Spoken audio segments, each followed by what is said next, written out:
Médico. Gracias a todas las personas que se conectan a esta hora a través de la señal de TV Perú, pero también en las redes sociales. Como siempre, este programa lo hacemos pensando en ustedes y además vamos leyendo todos los mensajes que nos van enviando para tocar los temas del día. Y justamente hoy vamos a hablar de un tema que nos propusieron muchísimo y es la cirrosis. Uno cree que la cirrosis está relacionada a las personas que consumen alcohol, ¿no? Habremos escuchado a nuestra mamá o a nuestra abuela que nos dice no tomes tanto que te va a terminar dando cirrosis.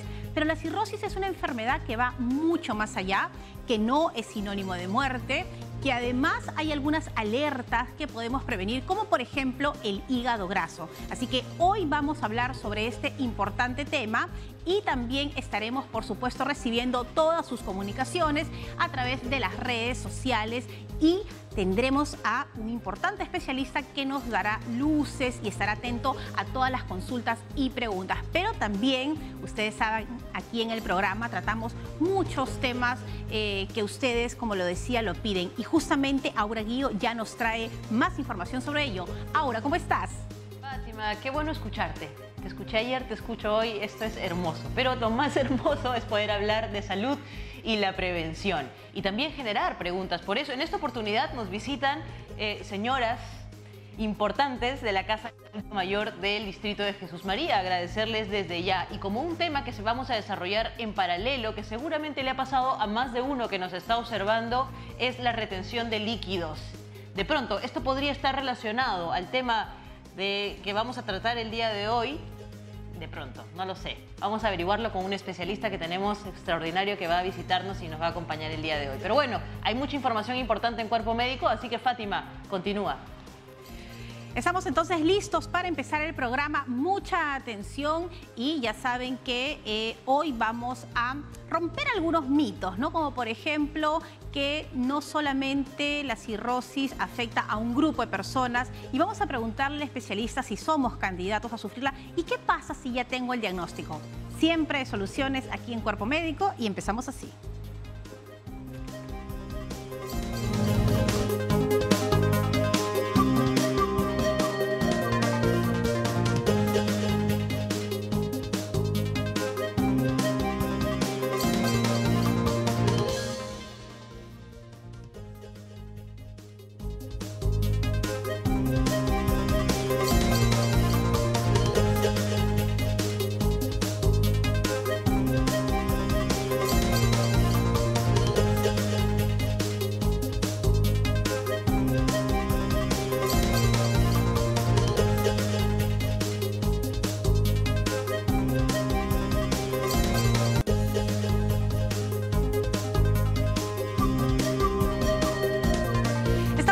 Aquí en Cuerpo Médico y le damos la bienvenida al doctor Jorge Luis Garavito Rentería. Él es gastroenterólogo y también hepatólogo y además jefe del servicio de gastroenterología del Hospital Nacional Arzobispo Loaiza. Doctor, bienvenido a Cuerpo Médico. Yo empezaba ahora el programa con uno de los mitos, ¿no? Que la cirrosis solamente le da a aquellas personas que consumen mucho alcohol y la cirrosis va más allá de ello. Le pido que nos cuente primero de qué se trata esta enfermedad.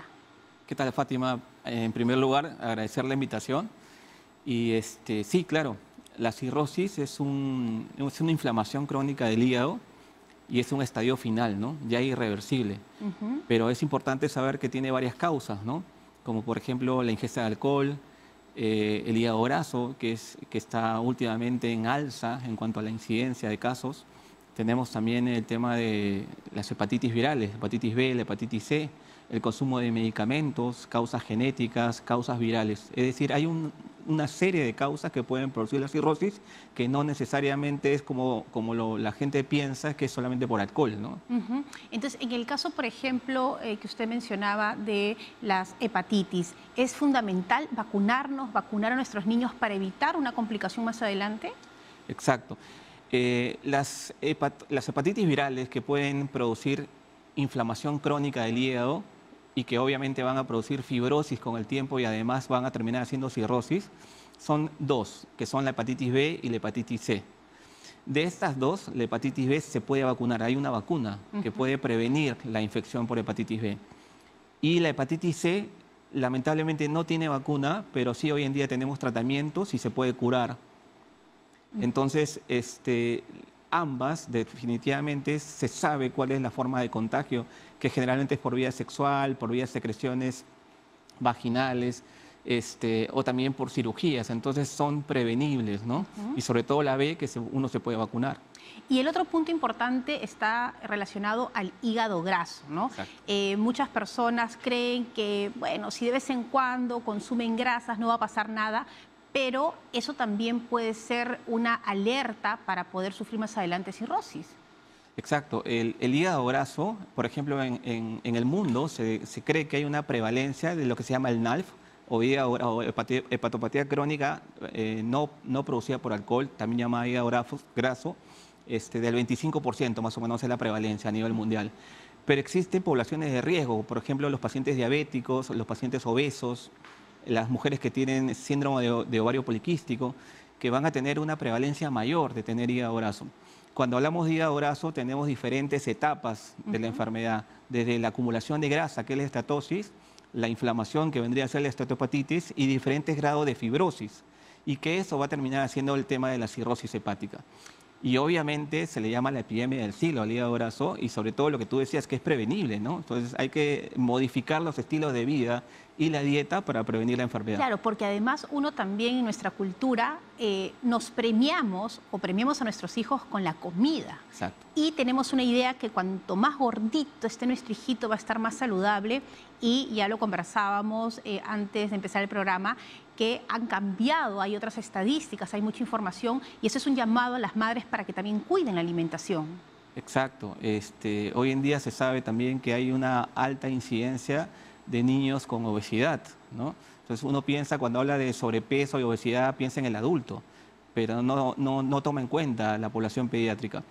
Y ese es un serio problema actualmente. Estos niños van a pasar a la adolescencia con sobrepeso y van a llegar probablemente a la adultez ya con un cierto grado de obesidad, midiendo el índice de masa corporal, y obviamente si la enfermedad se ha instalado, lo vamos a encontrar ya a tempranas edades, es decir, así de la adultez, con algún cierto grado de fibrosis, ¿no? Por eso es importante, digamos, recalcar el tema cuidar la alimentación. Exacto. Yo empezaba el programa, doctor, diciendo este mito que la mamá o la abuela o el papá nos decía, no tomes mucho porque te va a dar cirrosis. ¿Es cierto? ¿Y cuál es la incidencia entre hombres y mujeres? Claro, lo del tema del alcohol, ¿no? Históricamente se sabe que la primera causa de cirrosis hepática es el consumo de alcohol. En nuestro país ya ha pasado prácticamente a segundo lugar, y el hígado graso ha pasado a ser la primera causa como etiología para producir cirrosis hepática. Con el tema del alcohol, genéticamente el hombre tiene mayor probabilidad de metabolizar en cuanto al tema de los tiempos al alcohol. Y entonces y también tiene mayor resistencia, puede consumir más alcohol. Puede consumir más. Entonces, más o menos en cantidades se habla de 40 gramos diarios en el hombre y unos 20 gramos en la mujer, por decir un número en general. Entonces, eso quiere decir que la mujer, el metabolismo es mucho más lento y por lo tanto va a sufrir los efectos adversos del alcohol mucho más rápido que el hombre, ¿no? Entonces, de hecho, el consumo crónico de alcohol va a producir en primer lugar también acúmulo de grasa en el hígado, y con el tiempo también obviamente inflamación y obviamente cierto grado de fibrosis hasta llegar a la cirrosis hepática. Pero mucha gente no sabe que cuando uno consume alcohol el hígado comienza así a trabajar como loco, ¿no? Hay un trabajo que realiza y eso también lo esforzamos innecesariamente. Claro, el hígado es un órgano muy noble, es un órgano que tiene una capacidad bastante alta de regeneración. Inclusive ayer ha salido un estudio en Nature donde hablan de que ya se está hablando en lo que es programación celular para poder recuperar ese poder de regeneración hepática. Lamentablemente, cuando consumimos alcohol vamos perdiendo cada vez con el tiempo la regeneración hepática, ese poder de regeneración que tiene. Y es como que si no cortamos la noxa, obviamente el camino final va a ser la cirrosis hepática, ¿no? Claro. Vamos, doctor, con una pregunta que nos llega a través de las redes, ya la tenemos lista y nos está escribiendo esta vez. Vamos a verla a través del Facebook. Marcos Suárez dice, ¿se puede complicar la cirrosis por la aparición de una hemorragia interna? Bien. El tema de la cirrosis hepática, como decíamos, es un proceso de inflamación y cicatrización constante. Eso va a llevar a la fibrosis y obviamente va a llevar a que esa fibrosis produzca una disminución de la irrigación del parénquima hepático y por lo tanto la función hepática va a ir disminuyendo. Claro, es como una piel, imaginemos, que tiene cicatrices, cicatrices, cicatrices. Y se va reduciendo de tamaño y obviamente la función que tenía previamente ya no es la misma. Entonces va a haber una insuficiencia hepática. Entonces el hígado cirrótico es insuficiencia hepática y a la vez por esa disminución del tamaño del hígado cada vez es más difícil pasar la sangre de un lado al otro. Y eso se conoce como hipertensión portal. Entonces es como que tuvieras la avenida Javier Prado bloqueada de piedras y como no puedes pasar por la Javier Prado, te vas por las colaterales. Ajá. Y lo mismo es la irrigación hepática. La Javier Prado vendría a ser la vena porta y la vena porta traspasa el hígado. Pero cuando ese hígado está bloqueado con piedras, va a tratar de buscar colaterales. Y una de esas colaterales es una vena que pasa por el esófago, que se llama la vena gástrica izquierda. Entonces, todo ese volumen de sangre que iba por la vena principal o por la Javier Prado se va a ir por el otro lado. Entonces, viene por la vena que pasa por el esófago, que es la gástrica izquierda, y obviamente que no está preparada para recibir ese volumen y termina aumentando la presión intravaricial y termina rompiéndose. Y eso va a producir el sangrado. Ahí está. Pero eso va a ser ya en estadios bastante avanzados, ¿no? Claro, hay que entender que si alguien tiene ahorita en esos momentos un diagnóstico de cirrosis, hay estadios y luego con el doctor vamos a hablar sobre ello. Tenemos otra pregunta que nos llega a través de las redes sociales y en este momento es a través de Instagram. Rosana Bardales nos pregunta, ¿las personas con cirrosis pueden hacer deporte? ¿Cuáles pueden practicar? ¿Y cómo debe ser la intensidad y la frecuencia? Perfecto. La idea que es, como hablábamos, ¿no? En estadios tempranos, ¿no? 1, 2, 3, 4, el estadio 1, estadio 2, todavía se puede llegar a permitir hacer actividad física. Pero ya en estadios avanzados es un poco más complicado, porque está el tema de la hipertensión portal y la actividad física podría más bien acelerar el proceso de hipertensión portal. Y esto es un poco más complejo de explicarlo, ¿no? Pero más o menos así. Entonces, en estadios tempranos más bien sí, claro, porque si el paciente está todavía compensado, lo que se llama cirrosis compensada, el hecho de hacer actividad física va a hacer de que uno baje de peso, baje la grasa y obviamente si la causa principal es el hígado graso, va a ayudar más bien a que se mantenga la función hepática, ¿no? Justamente quiero darle pase ahora, pero con esta pregunta. ¿La retención de líquidos está vinculada a la cirrosis? Sí. Sí, muy bien. Entonces ahora creo que tú nos vas a poder dar muchas más luces sobre este tema porque justamente nos vas a explicar sobre lo que sucede con la retención de líquidos y ahora vinculados a ese tema. Adelante ahora. Mira, Fátima, eso que ha dicho el doctor definitivamente va a corroborar toda la información que voy a compartir en breve con el especialista que me acompaña, pero es que definitivamente todos hemos pasado por un cuadro en el que de pronto los pies se nos hinchan y no es sencillo ponerlos en los zapatos, o tenemos como las piernas inflamadas, o se nos generan estas famosas bolsas debajo de los ojos que definitivamente nos envejecen el rostro. Y es que también de pronto descubrimos que tenemos el vientre abultado y no entendemos precisamente por qué. Y es que, bueno, estas zonas son como las áreas predilectas en nuestro cuerpo donde se suele acumular los líquidos. Y según los estudios, yo no sé por qué los estudios siempre nos diagnostican esto, las mujeres somos más propensas a la retención de líquidos. Y bueno, lo padecemos con mayor frecuencia. Además, la retención de líquidos también se conoce como edema y está relacionado también, y esto es súper importante mencionar, a, por ejemplo, cuestiones alimenticias, el exceso de sal en las comidas, también cuando nos falta agua. Por eso es que hoy día me han traído un vasito con agua para evitar que nos falte estar hidratados. Y bueno, definitivamente los desórdenes hormonales, ¿no? E incluso también es posible que existan algunas patologías ya previas que desencadenen esta retención de líquidos. Bueno, por esta razón y para conocer un poquito más sobre el tema, estamos con el doctor César Lazo, que es nefrólogo de la Clínica Médica Cayetano Heredia. Doctor, primero muchísimas gracias por acompañarnos y ahora desarrollando el tema. ¿Qué enfermedades están asociadas precisamente a la retención de líquidos y por qué somos las mujeres propensas a padecer de este mal? Muchas gracias por la invitación. Bueno, la causa más frecuente para retener líquidos es cuando sufre el corazón, insuficiencia cardíaca, insuficiencia hepática, lo que dijo el doctor, insuficiencia renal, son las causas para retener líquidos. La insuficiencia cardíaca porque el corazón no bombea bien la sangre y no retorna y se acumula en los miembros inferiores. En el paciente que tiene cirrosis hepática, como ha hecho claramente el doctor, Generalmente la retención de líquidos en los pacientes con cirrosis es una manifestación tardía de la enfermedad, cuando ya casi es irreversible. Ese paciente está cerca de un trasplante hepático. Lo que sucede es que el hígado ya no produce albúmina, proteínas, que son las que hacen que el líquido no se salga de nuestra circulación arterial hacia los tejidos.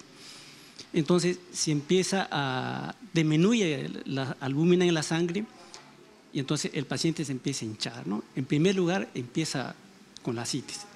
El abdomen se llena de líquido. Es ahí a donde vamos a ir precisamente, doctor. Si hablamos precisamente de la relación hígado-riñón, estamos hablando de la ascitis. Así es, ¿sí? Así Explíquenos un poquito para las personas que nos están observando, ¿qué es precisamente la ascitis? La ascitis es cuando el abdomen se empieza a balonar y es por agua, porque hay presencia de agua, ¿no? Y eso estéticamente es inapropiado, ¿no? Y la gente lo puede confundir con gordura de pronto, pero es una gran inflamación. Claro, lo puede confundir con obesidad y con embarazo también. Y entonces, cuando un paciente tiene balonamiento abdominal y ahí, al examen físico se puede apreciar que es líquido, inmediatamente hay que ir a buscar enfermedades, del corazón, del riñón y sobre todo del hígado. Y en el hígado sí, creo que es la manifestación más importante, sobre todo en estadios finales, cuando ya creo que la cirrosis es irreversible. Entonces, ¿por qué razón hay ascitis en estos pacientes? Por dos razones. Una razón fundamental es que la cirrosis por sí solo daña el riñón y produce insuficiencia renal crónica. Y la otra forma es porque, como ya no hay albúmina, ya no llega la sangre adecuadamente al riñón, ya no perfunde al riñón. Entonces el riñón empieza a retener líquido en compensación. Entonces también se hinchan los miembros superiores, los miembros inferiores. Y es frecuente mirar, por ejemplo, cuando tenemos las manos o los pies, hinchados, las manos y pies. En la mano parecen guantes. Oye, mira, ¿por qué en la mano parece guantes, no? Están hinchados. Entonces son manifestaciones tardías ya de la enfermedad hepática crónica, ¿no? Bien, doctor, ¿y qué podría llegar a causar, por ejemplo, una retención de líquidos que no se controla a tiempo? No, depende de la causa. Depende de la causa. Por ejemplo, si es insuficiencia cardíaca, eso da edema agudo pulmón y eso es un cuadro clínico muy severo. Insuficiencia renal, igual, da edema agudo pulmón, insuficiencia respiratoria, también es un cuadro muy severo, ¿no? Y cuando es enfermedad hepática crónica, el problema fundamental, cuando ya está muy edematizado, hace insuficiencia renal, el riñón ya no funciona. Entonces, cuando ya el riñón no funciona y tiene cirrosis hepática, ese paciente está muy grave. Y lo correcto ahí es trasplante hepático. Perfecto. Doctor, y ahora lo bueno es que las personas observan estos temas y despiertan preguntas y dudas en relación a su salud. Así que creo que tenemos una pregunta en este preciso instante.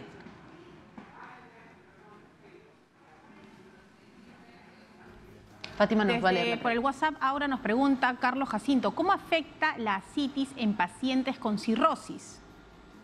Doctor. Claro, la ascitis primero es un tema estético, ¿no es cierto? Es un tema estético. Y segundo, la ascitis es muy fácilmente se puede infectar. Puede producir una peritonitis bacteriana. Es una complicación, una infección muy grave. Segundo, la ascitis también afecta pues, a la circulación venosa hacia miembros inferiores y también se le va a hinchar los dos miembros, ¿no? Pero lo que tiene que entender una persona que tiene ascitis, que tiene una enfermedad importante, una enfermedad hepática importante por la que necesita atención, ¿no? Es como si ya estuviera en los últimos estadios. Estadios, para trasplante, ¿no? Doctor, tenemos una pregunta. Fátima, ¿nos ayudas leyéndola, por favor? Vamos con otra pregunta que nos llega a través de Instagram, es Juliana Inostroza y dice, ¿se puede prevenir la acumulación de líquidos en un paciente con cirrosis? Claro, la solución es reemplazar al hígado, pues. O sea, como dijo el doctor, que esos hepatocitos se puedan regenerar, ¿no? No sé si hay un tratamiento que pueda regenerar los hepatocitos, no sé, que eso sería una solución. Pero creo que la solución es el trasplante hepático y creo que esa es una intervención importantísima para poder enfrentar la cirrosis, ¿no? Bien, de pronto invito al doctor que te acompaña, Fátima, para poder complementar esta respuesta según lo que nos ha mencionado el doctor Loza. Así es, justamente estábamos viendo si es que se puede hacer un reemplazo de hepatocitos o cuál es la salida, doctor. Sí, coincido con lo que justamente estaba explicando el doctor. Con el tema, cuando aparece la ascitis, estamos hablando ya de estadios avanzados de enfermedad hepática crónica, en este caso de la cirrosis hepática. Y el único tratamiento es el trasplante de hígado, ¿no? Lo que hablaba al principio era de que hay ensayos, digamos, laboratoriales con animales que se están ensayando el tema de medicamentos antifibróticos, ¿no? Pero hoy en día todavía no tenemos ese tratamiento y por lo tanto el único tratamiento es el trasplante de hígado, ¿no? Bueno, ahí está la respuesta. Ahora, solamente un trasplante de hígado puede hacer posible esta pregunta que nos planteabas. Claro, y definitivamente hay una gran lista de espera, y lo hemos tocado ya en temas de trasplante. No esperemos llegar a ese momento, ¿no? No sé, doctor, ¿desea agregar algo más? No, creo que la mejor medicina y más barata es la prevención. Bien, ya esto, para ir cerrando ya este bloque, y de pronto si por ahí sale alguna pregunta, podremos volver a retomar, es 3 recomendaciones para el público en general que nos está observando. Una recomendación importante, por ejemplo, para el tema de retención de líquidos, es en la gestante. Las gestantes siempre tienen retención de líquidos y eso es fisiológico y no se preocupen. Solamente la retención de líquido en la gestante va a ser peligroso cuando se acompaña de presión alta. Ese es un tema. Segundo, hay edemas idiopáticos en las mujeres, retención de líquidos idiopáticos en las mujeres. Es debido a un hiperestrogenismo, por un exceso de estrógenos, ¿no? Entonces, muchas veces las mujeres se automedican, se hinchan un poquito los pies, se automedican, pero sus riñones están, todo su organismo está sano, pero tiene un poco retención de líquidos. Entonces, allí, ese es un tema hormonal, ¿no? Y generalmente se va a presentar en la fase premenstrual, antes que lleguen a menstruar, se le hincha un poco los pies, ¿no? Yo creo que esa es una cosa fisiológica. No hay que abusar mucho de los antiinflamatorios en esas circunstancias, ¿no? Y el otro es en la obesidad, también retención de líquidos. La gran masa muscular o gran masa de grasa que tenemos en el abdomen, en los miembros superiores y sobre todo en el abdomen inferior, hace que la sangre no retorne adecuadamente de los miembros inferiores. Entonces, cuando no retorna adecuadamente, mucha gente obesa va a tener retención de líquidos en los miembros inferiores. Por más que tome diuréticos, se automedique con diuréticos, no va a mejorar. La única forma de mejorar es que baje peso. Ok. Doctor César Lazo, nefrólogo de la Clínica Médica... Perdón. Loza, disculpe, doctor. Loza, nefrólogo de la Clínica Cayetano Heredia. Muchísimas gracias por compartir esta información con nosotros. Definitivamente, todas las enfermedades se relacionan y terminan afectándonos si es que no manejamos algo que usted mencionaba, que es la prevención. Así que, Fátima, regresamos contigo para seguir desarrollando toda la información que Cuerpo Médico tiene el día de hoy para las personas que nos ven. Bueno, el doctor Loza, como siempre, brillante en sus explicaciones. Y aquí conversamos también con el doctor Garavito, que como ustedes bien saben es hepatólogo y también es gastroenterólogo, sobre esta situación que se está viviendo en el país relacionada a la cirrosis con el hígado graso. Ahora, mucha gente, doctor, escucha la palabra cirrosis y dice, ese es el cáncer de hígado. ¿Es así? No. Hay que dejar bien claro el concepto de que cirrosis, como dijimos, es el estadio final de un proceso inflamatorio crónico de cierto grado de fibrosis. Pero sí, más bien cuando hay cirrosis, esto puede ser un factor de riesgo para tener hepatocarcinoma o cáncer de hígado. Más o menos la incidencia es del 1 al 4% anual. Por eso que a todos los pacientes que tienen diagnóstico de cirrosis, sí, la idea es hacerle un screening de hepatocarcinoma, o sea, hacer prevención.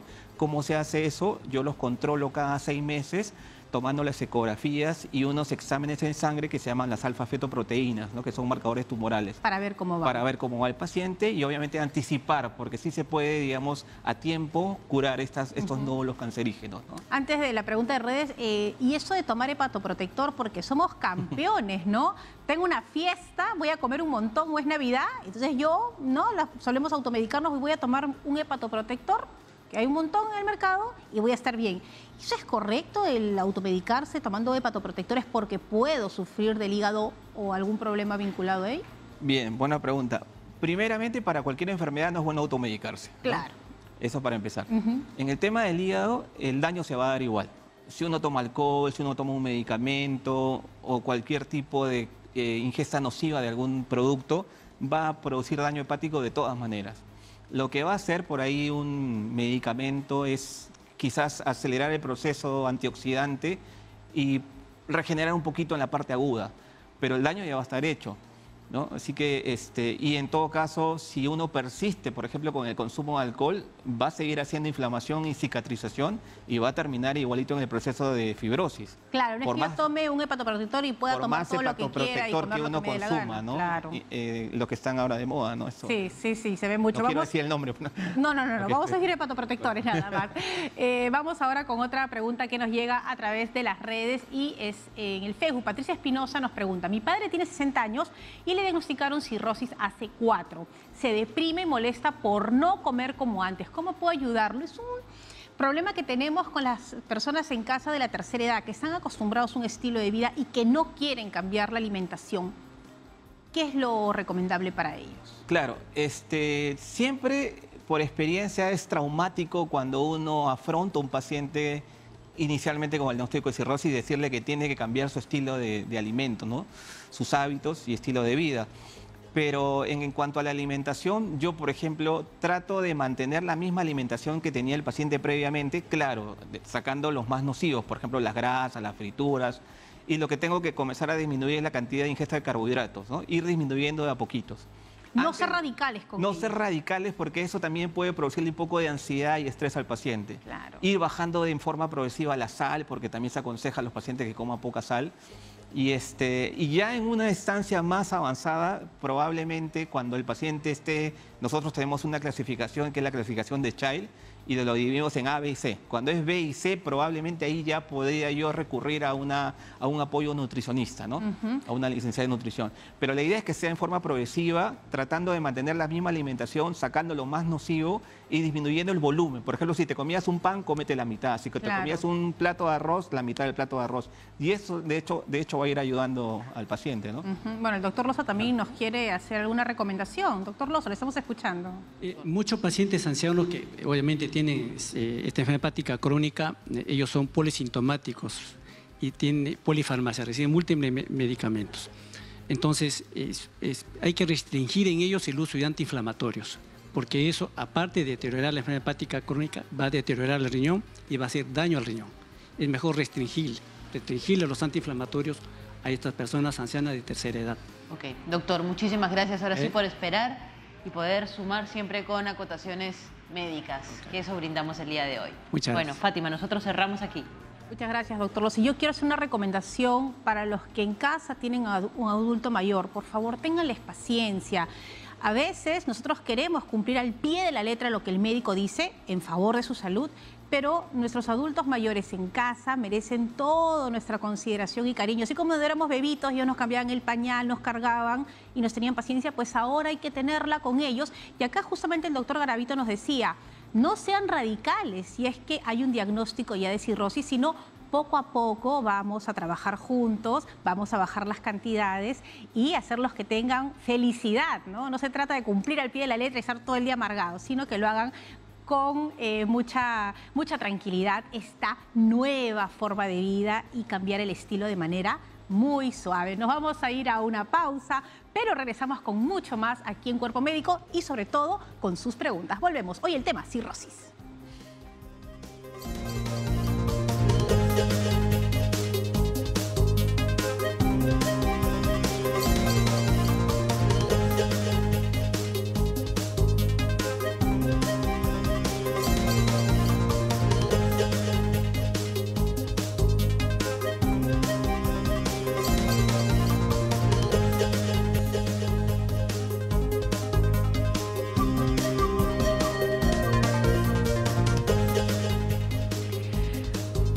Estamos de regreso en Cuerpo Médico y hay muchísimas preguntas respecto a ese tema de cirrosis. El equipo de producción justamente me comentaba algunas. Doctor, ¿hay algún alimento que nos ayude a limpiar nuestro hígado? Y la otra ¿es bueno tomar café si tenemos algún problema como los que ha mencionado? Ahí hay una consulta y la otra un mito. ¿Qué es verdad? Bien, buena pregunta. De hecho, decíamos hace un rato de que lo que uno debe comenzar a dejar en el tema del hígado graso como causa para cirrosis hepática, consumir mucho carbohidrato, ¿no? Porque al final, ¿qué pasa con los carbohidratos? Entran al hígado y si el hígado no lo necesita, porque generalmente los pacientes con cirrosis tienen entre 37 y 54 años más o menos, ¿no? Cuando empiezan la cirrosis. Entonces, ¿qué pasa con estos pacientes? No hacen tanta actividad física y esa cantidad de carbohidratos que están ingiriendo no los van a utilizar. Y entonces el hígado Comienza es inteligente, a ¿no? Y los guarda, como si fuera un ministro de Economía. Los guarda en lingotes de oro. ¿Y cómo los va a guardar? Esos lingotes de oro se llaman triglicéridos. Entonces acumula triglicéridos y va a acumular más grasa con el tiempo, si no las utiliza. Por eso el tema de la actividad física. Entonces, esa grasa con el tiempo produce inflamación y obviamente todo el camino que hemos hablado. Entonces, el hígado tiene un poder de, digamos, oxidorreducción o, digamos, de protección hepática y justamente los alimentos van a ayudar a eso, ¿no? A Cuéntenos, es un secreto, ¿qué alimento podría ser? Las verduras, sobre todo, ¿no? Ya. Verduras, frutas. ¿Hay ¿no? una especial así? La alcachofa, por ejemplo, la caigua. La alcachofa tiene un poder, digamos, bastante de oxidorreducción muy importante, ¿no? O sea, lo que nosotros llamamos los barredores. Entonces, de radicales, ¿no? Y que obviamente eso van a producir daño en el hígado. Comer Caigua, bastantes frutas y verduras en realidad y que eso reemplace El carbohidrato. al carbohidrato sería lo ideal. El trigo, el Ojo arroz, con el el tema maíz. de las frutas, porque por ahí algún endocrinólogo me puede llegar a escuchar. Claro. Porque los endocrinólogos, claro, de hecho está bien que cuidan mucho el tema de la fructosa. Entonces, si consumimos frutas, la idea es que sean ensaladas y que no sean licuados o jugos, ¿no? Doctor, y antes de irnos a las preguntas que tenemos en redes, el café, Ajá. ¿se debe tomar o no se debe tomar? Uno dice, no tomes café si estás mal del hígado, ¿ah? Te hace un daño terrible, ¿ah? ¿Eso es cierto? Se ha demostrado en últimos estudios que el café es hepatoprotector. Sí. Para los pacientes con hígado graso, se ha demostrado que más o menos entre 3... Usted es un doctor comprensivo, lo que pasa es que creo que usted es un médico comprensivo, ¿no? Utilizando la medicina basada en evidencias. O sea, de todas maneras, sí. ¿Cuánto es protector. lo recomendable? 3 tazas diarias, inclusive algunos estudios hablan hasta 10 tazas diarias, pero claro, hay que ver algunas personas otros que temas, tienen pues, claro. algunos problemas gástricos, pero sí, de hecho es hepatoprotector Claro, y sí está recomendado para pacientes con hígado graso. muy bien, estoy contenta, ¿ven mi sonrisa? ¿Por qué será? Muy bien, vamos ahora con una pregunta que nos viene a través de las redes sociales y en el Facebook Rosario Barroso nos pregunta, mi padre tiene 58 años y tiene cirrosis, retiene líquido y estuvo hospitalizado porque tenía la creatinina elevada. ¿Qué cantidad de líquido debería de tomar? Muy bien. Sí, teniendo en consideración la clínica, el cuadro clínico que refiere su padre, estamos hablando, como decía el doctor, de una cirrosis avanzada, que ya está produciendo probablemente daño renal, lo que nosotros llamamos síndrome hepatorrenal en la antigüedad o injuria renal aguda, ¿no? Asociada al problema del hígado. Y la pregunta final era... Claro, ¿qué cantidad de líquido? Porque claro, ya, uno okay, tiene sí. ya el diagnóstico, pero hay que tomar 8 vasos, 10 vasos, pero ¿cuánto para una persona como...? Perfecto. Entonces, la idea es que nosotros tomamos valores o parámetros para poder recomendarle al paciente cirrótico cuándo debe restringir la cantidad de líquidos. Claro, y cada caso Sí. es único, me Ajá. imagino. Nosotros, los médicos, por ejemplo, tenemos un valor que es el sodio, y con el sodio en sangre, que eso le llamamos la natremia, y tenemos evidenciada una hiponatremia, ahí nosotros le vamos a decir al paciente que ahí comienza a disminuir la cantidad de volumen de líquido que debe ingerir, ¿no? Claro, entonces hay que hacer esta prueba para saber exactamente. Claro, porque de hecho los pacientes tienen que venir a sus controles cada 3 meses, dependiendo cómo van por ahí, probablemente antes, y ahí vamos a ir tomando algunos laboratorios y exámenes y recién ahí le vamos a decir cuándo es necesario restringir. Bueno, lo bonito de este programa, doctor, es que cuando anunciamos los temas en las redes sociales, inmediatamente todos se ponen en alerta y hoy tenemos la visita de vecinas de Jesús María, quienes están listas para hacerle sus consultas. Así que bienvenidas. Ahora cuéntame con quiénes estás, que aquí el doctor Garavito está muy atento a todas las interrogantes. Bueno, primero, Fátima, es inevitable que me pronuncie sobre la gloriosa información de que el café es un hepatoprotector. Definitivamente yo tengo un superhígado, definitivamente. Pero siempre invitar al consumo, al buen café. Definitivamente, no hablo del café soluble, hablo del café en grano con un tostado adecuado. Pero seguramente ese será otro programa. Mientras tanto, estamos con las vecinas de la Casa del Adulto Mayor de Jesús María. Vamos a arrancar con Ingrid Rasuri, que justamente quiere hacer una pregunta sobre ciertas otras enfermedades que podrían generar la cirrosis. Adelante, Ingrid. Claro, teníamos la creencia errónea de que personas que consumían alcohol o que fumaban demasiado se generaba siempre esta enfermedad, pero nos damos con casos conocidos de personas que nunca tuvieron este tipo de injerencia en su organismo se han visto afectadas por esta enfermedad. Entonces, mi pregunta es, ¿qué de cierto es que solo personas que se cuidan van a estar protegidas y no van a tener esta penosa enfermedad? Gracias. Doctor.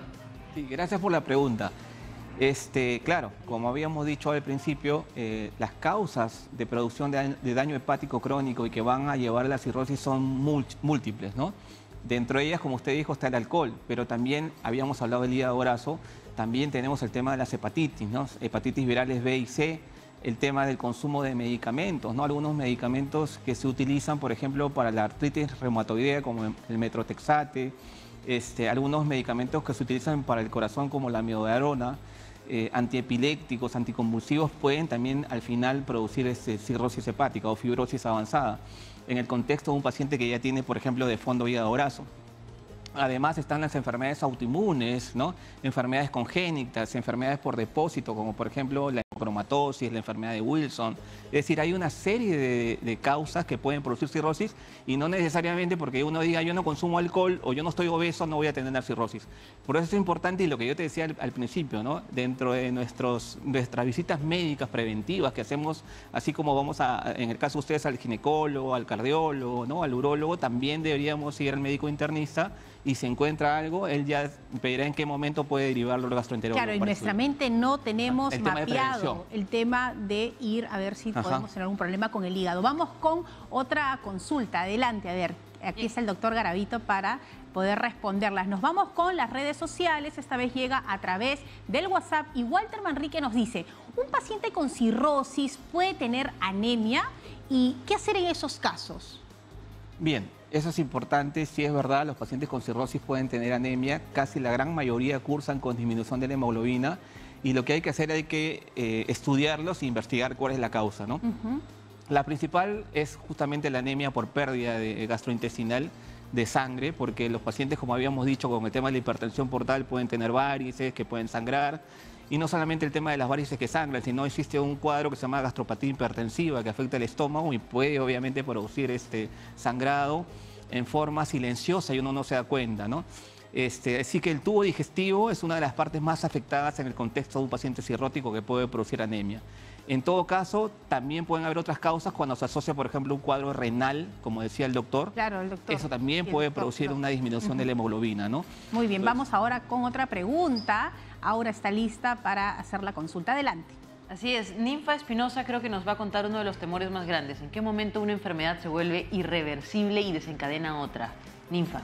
Sí, tengo la preocupación de que si la cirrosis siempre puede desencadenar un cáncer o es relativo. Mirta, ¿qué tal, Mirta? Gracias por tu pregunta. Habíamos dicho que sí, la cirrosis es un factor de riesgo para producir cáncer, pero no es una condición sine qua non. No todos los pacientes con cirrosis van a tener cáncer. Más o menos se baraja una cifra de 1 a 4% como incidencia anual de producción de cáncer dentro de los pacientes que tienen cirrosis. Por eso es importante que cuando a uno le diagnostican cirrosis, vaya a sus controles al gastroenterólogo, al patólogo, para que le haga el seguimiento a base de ecografías y laboratorios y con eso prevenir la aparición y en todo caso si aparece, dar un tratamiento precoz y temprano, ¿no? Ahora, doctor, una de las preguntas que también muchas personas están realizando es ¿cómo puedo saber si yo ya estoy en un estadio de cirrosis? ¿Hay alguna manifestación para los que están en casa que puedan hacer una alerta y pedir una cita médica con el especialista y poder hacer un descarte?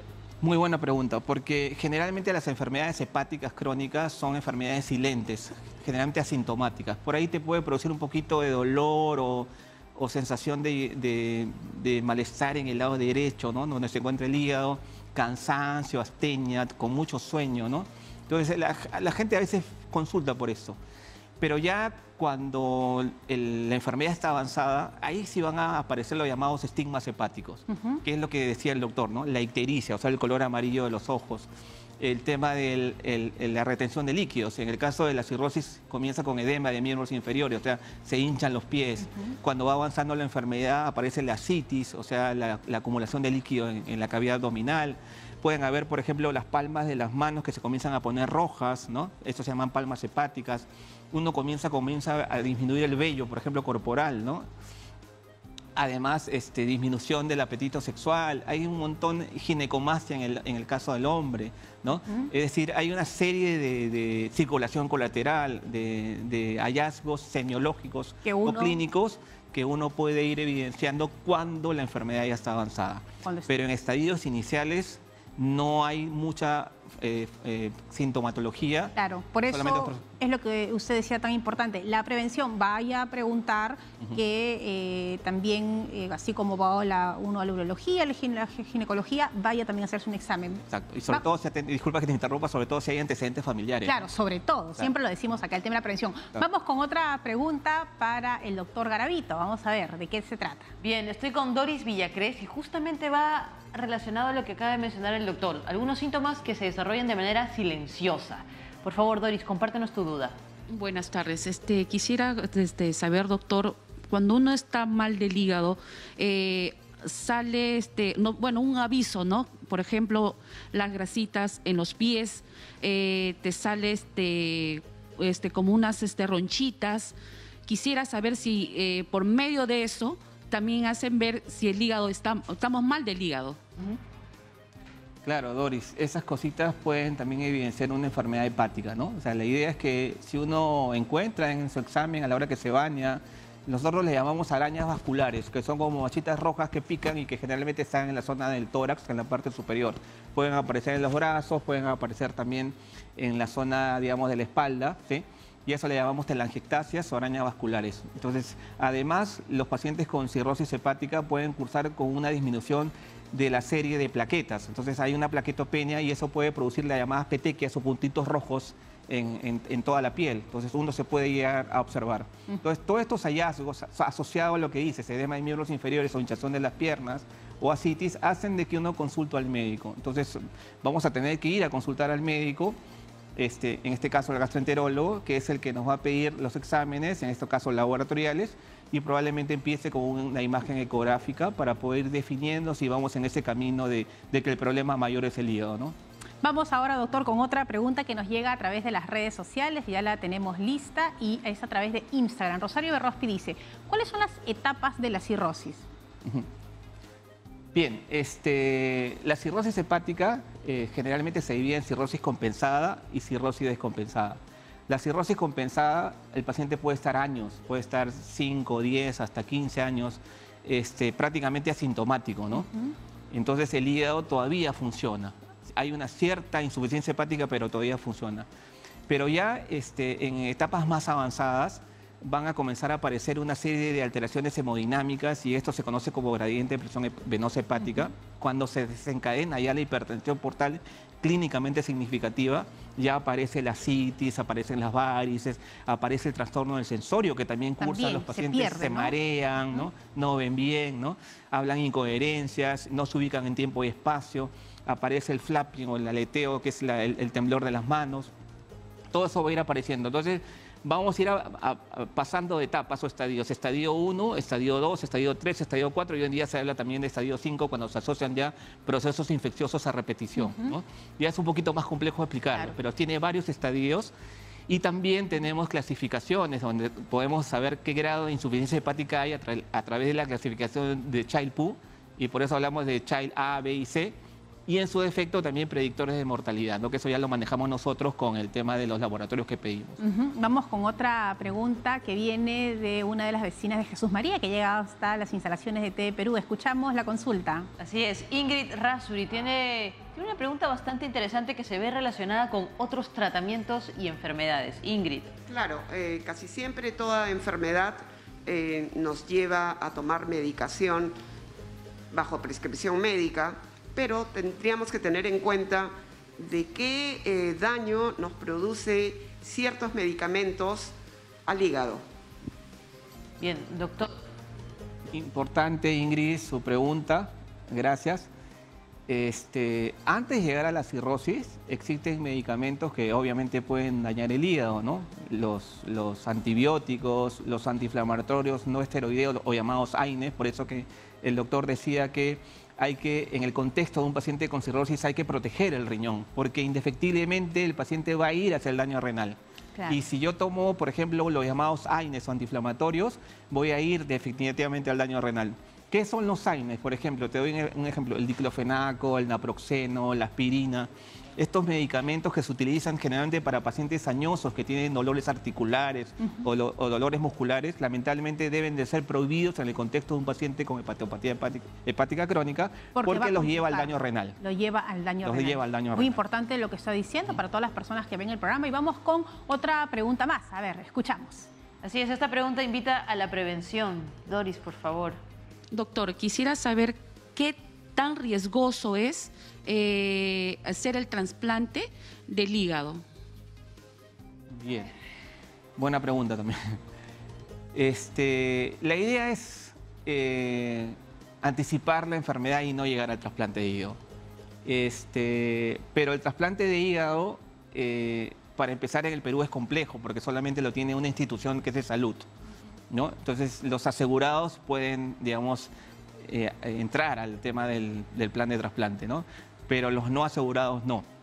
Ahora, lo que sí hay que decirles que el Ministerio de Salud está en camino de, nosotros tenemos proyectos ya que están en marcha para que en un futuro cercano podamos tener también en el MINSA una unidad de trasplante hepático, ¿no? Eso sería lo ideal, que ojalá se pueda cumplir en los próximos años. Estamos trabajando fuertemente en eso. Ahora, por el otro lado, el trasplante hepático ya no es una monstruosidad como se creía antes. Yo en el año 2006 roté por el Hospital Almenara y cuando habíamos empezado a hacer trasplante, las cirugías demoraban de 12, 14 horas, ¿no? Eran larguísimas y bastante... Ahora todo ese tiempo se ha reducido. Así que, de hecho, no hay que tenerle miedo tampoco para estos pacientes que nos están escuchando, que tienen cirrosis ya descompensada y tienen indicación de trasplante, no hay que tenerle miedo porque se sabe más, ahora hay mucha más experiencia. Y además que tenemos grandes profesionales en nuestro país. Doctor, le agradecemos mucho su presencia en Cuerpo Médico. Estaremos nuevamente con usted en otra oportunidad y gracias al doctor Jorge Luis Garavito Rentería. Él es hepatólogo, también gastroenterólogo y jefe del servicio de gastroenterología del Hospital Nacional Arzobispo Loaiza. Doctor, gracias por estar aquí con nosotros. Hacemos una pequeña pausa, volvemos con lo último de Cuerpo Médico.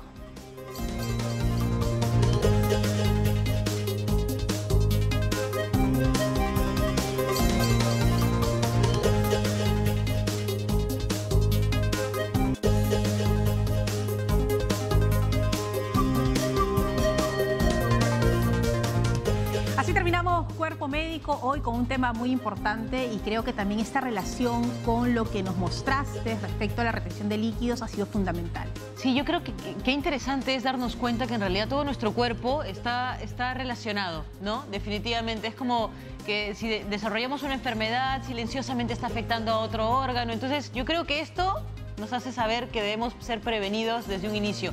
Tú tienes niños, entonces definitivamente cuidar su alimentación es algo que debe empezar desde muy chiquitos. Claro, y hemos también hoy terminado con un mito de que solamente la cirrosis le va a dar a aquellas personas que consumen mucho alcohol. A cualquiera de nosotros nos puede dar siempre y cuando no tengamos un estilo de vida adecuado. Hay que bajar de peso, consumir muchas frutas, verduras y ya saben el secreto, ¿ah? Alcachofa, caiguas y café. Por favor, Fátima. Gracias por mencionarlo. Café, el buen café, siempre el buen café, por favor. Un buen tostado, un café en grano, no consumir algunas cosas ultraprocesadas, ¿no? Si tenemos una naturaleza tan rica, en este momento extraño a Sarita, porque ella siempre hablando de las bondades de la tierra, pero bueno, eso es. Bueno, y Sara Usabá estará muy pronto con nosotros. Ella ha realizado un viaje, pero como siempre aquí también la nutrición es fundamental junto a la prevención y al movimiento para que usted tenga calidad de vida. Nos tenemos que ir ahora, acabó el programa, pero regresamos como siempre con los temas que ustedes nos piden y con todas sus consultas aquí en Cuerpo Médico. Nos vamos, chao.